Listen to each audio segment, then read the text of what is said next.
Very poor exercise that has been done by the government. It cannot be accepted. Please revisit the bill. Thank you. Srimati Aparupa Poddar. Thank you, sir, for giving me an opportunity to speak on Wildlife Protection Amendment Bill. I thank my party for giving me an opportunity, sir. Sir, the Act also schedules of plants and animals that are afforded various degrees of protection and monitoring by the government. Through this bill, this Act will be amended after 16 years. It's a welcoming process, sir.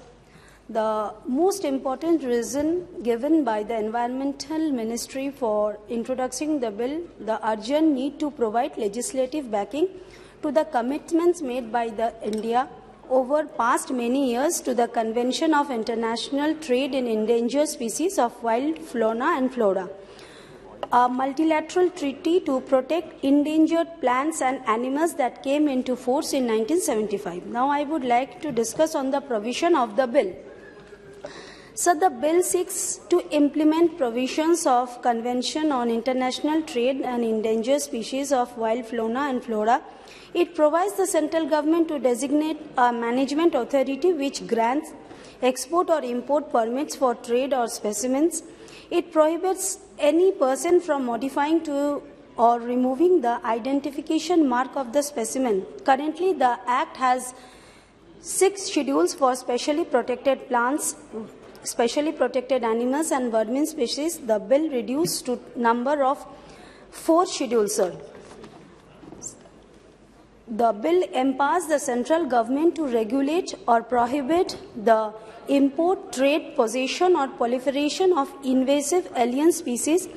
The invasive alien species refers to plant or animal species which are not native to India and whose introduction may adversely impact wildlife or its habits. The central government may authorize an officer to seize and dispose the invasive species.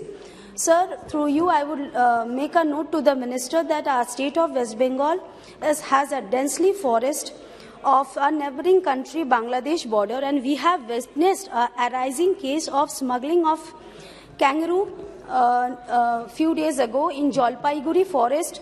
The forest department have seized it. Sir, the kangaroos are exotic species to India and they do not natively belong here.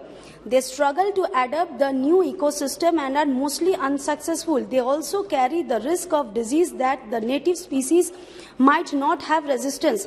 It's a very serious concern and alarming concern, and the border should be freezed, which the central government should take a note of it, sir.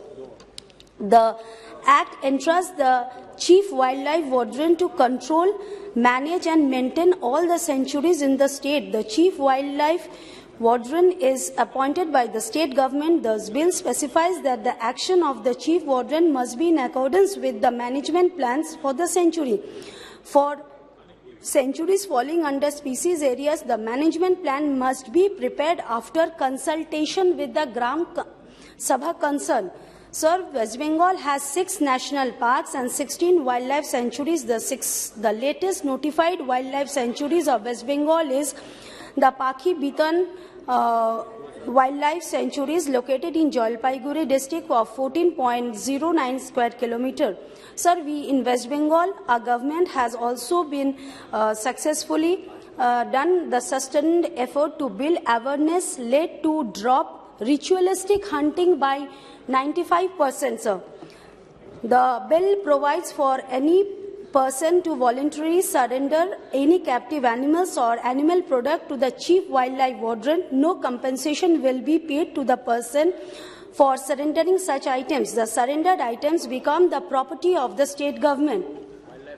Sir, I would like to bring some observation and suggestion through you, sir, which to our Honourable Minister, and I hope he will answer my queries on this bill. The Parliamentary Committee recommended the deletion of the exemption clause for elephants and argued that a careful balance between tradition and conservation was needed. The bill empowers the government to have arbitrary power to declare species as vermin.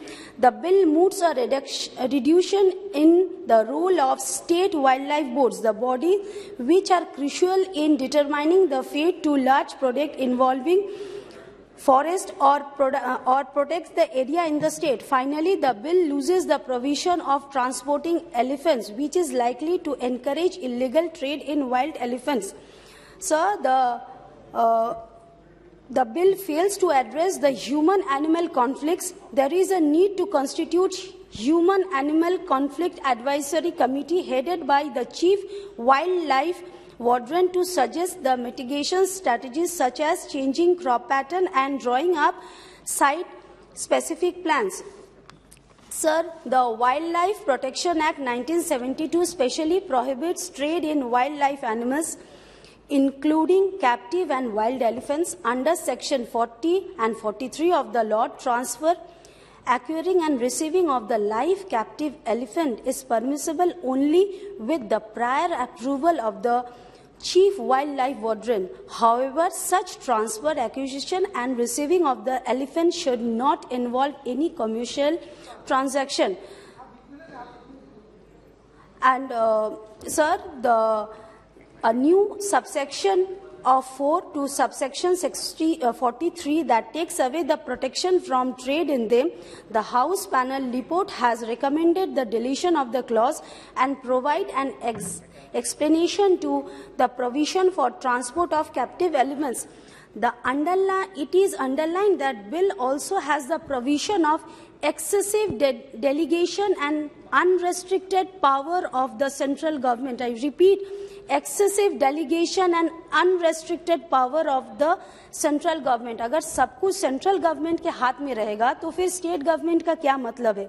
So I would request the minister to take a note of it, my suggestion, and which I have given, plus the environmental experts and the parliamentary standing committee have given. With these words, I conclude. Thank you, sir. Thank you. Members, kindly avoid talking loudly because it might disturb the people who are present in their speech. Shri Gorantla Madhav. Thank you very much, Speaker sir, for giving me